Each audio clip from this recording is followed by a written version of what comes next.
Charlie. Thank you for joining me today. I've got a few questions for you. Yep. So starting off, I'd like to know what made you want to be a commentator growing up? I don't know, I just always loved football, always loved sport. Obviously, like most people, wanted to play sport, and did to a pretty good level with football and then later basketball. And I got lucky, I went on work experience at Radio Manchester when I was about 19, and it was at a time when Man United were really good, and Man City were kind of starting to get a little bit better. I'm aging myself here by just saying all of these things. And I got to hang around the people that were covering these football clubs, the man that covered Man City for a living, the person that covered Man United for a living, and then the others that kind of floated around, you know, Will Perry, Juliet Ferrington, people like that who you hear names now, they're on 5 Live and things like that all the time. And they were the people that I shadowed, and I thought, wow, what a job that is. And they would just go out to different, you know, clubs and things like that, and different organisations, different sports, whether it be rugby or football. And I just thought, yeah, I mean, if I can't play it at that level, what's the next best thing? And you know, getting the opportunity to sit there and commentate on the game, for me, is the next best thing. So that was why I wanted to go down that route. Was it tough to get down the route of going into commentating? Yeah, it's really, really, really competitive. Yeah. Really competitive. So many people want to do that job, and a lot of the jobs that are available, they're kind of known as dead man's shoes roles, because once the person's in them, they don't leave it until they die. Yeah. So effectively, they're very, you know, sort of few and far between these opportunities. So yeah, I just went in, started making tea, producing and basically answering the phones on programmes that had nothing to do with sport, but continued once I was in the building, and that's the key part, get in the building. Once you're in the building, it's much more difficult to say no to somebody when they have to look at your face every single day. It's far easier to ignore an email. Yeah. Once you're in the building, keep reminding them what you want to do, how you're going to do it. And just keep asking for opportunities. And then the key thing is if you get an opportunity, take it with both hands. Be well researched and be eager and be keen. And I'm still, you know, now, like, to this day, I'm still looking to progress into new opportunities. I've just started working for 5 Live and commentating on games, and there's like stupid amounts of millions of listeners all over the world on a Saturday afternoon.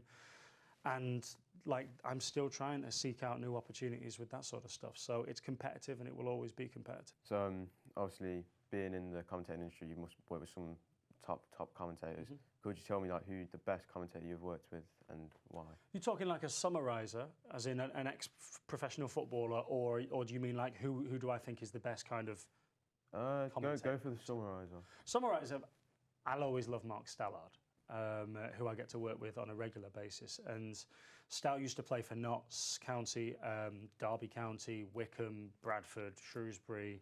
He's got more clubs than a golfer, and he is a brilliant co-commentator, a brilliant man, and a good friend of mine.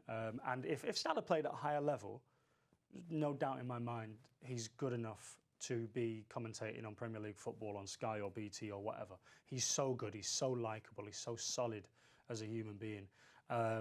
It's the fact that he played most of his career in kind of League One, League Two, or whatever the equivalent was back in those days when it was all in black and white.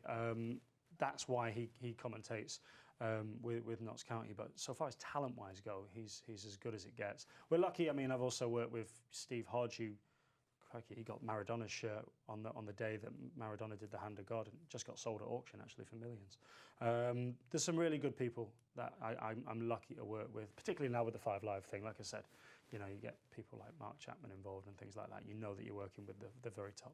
Yeah. So obviously, working with 5 Live, I'd like to know is also like, what are your future ambitions? Have you got any higher goal to see football at the top level? Yeah, absolutely. That's the whole idea. I would like in the next year or two. Again, I understand I have to bide my time with this and take my time because there's a lot of established names, but I would like in the next year to kind of continue to establish myself as one of their regular reporters there. In the process, start to get bigger games, higher games. I've already done a few Premier League games this season for East Midlands Today and Radio Nottingham and things like that. I'm at Molineux next weekend with Forest. But with 5 Live, I'd love to do that. And then eventually, yeah, the goal is to commentate on 5 Live. That's the dream. If I could work myself into a position where I'm a regular football commentator on 5 Live, going to World Cups, doing Premier League football, that would be the absolute dream. But I'm also well aware there's a lot of people that have that dream. Yeah. So to close it off, so if you had to give one piece of advice to an aspiring commentator, what would it be? Work hard. work hard, take every opportunity that you can.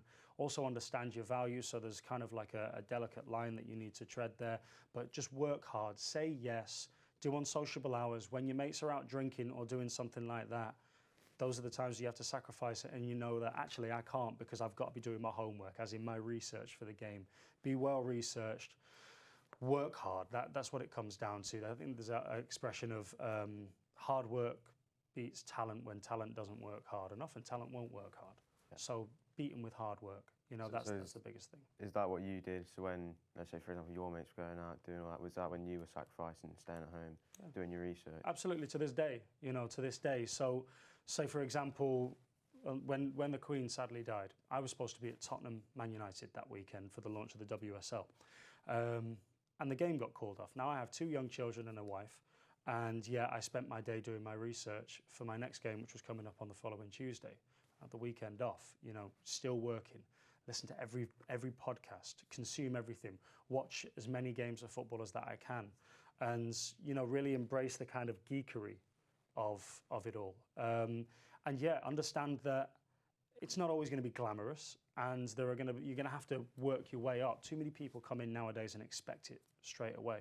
And the people that do get it straight away then have problems because they got it straight away, and so they don't understand the journey that it takes to get there. Yeah. Understand that there's a journey, that it's a long game. Like, we're not professional footballers here that need to be done and at the highest level by 23. Yeah. You know, this is a long game. The best commentators in the country are at least around the age of 50.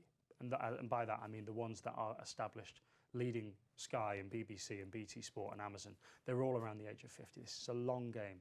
Understand that it's going to be about patience and hard work and dedication and sticking with it and being persistent. Because if you can do all of that, I promise you, if you've got the gift of the gab and if you've got the ability there, it will work for you. Doors will open eventually. Yeah. Charlie, I think that's a good place to end it. Thank you for your time this morning. Pleasure. Thanks for having me. Yes, thank you.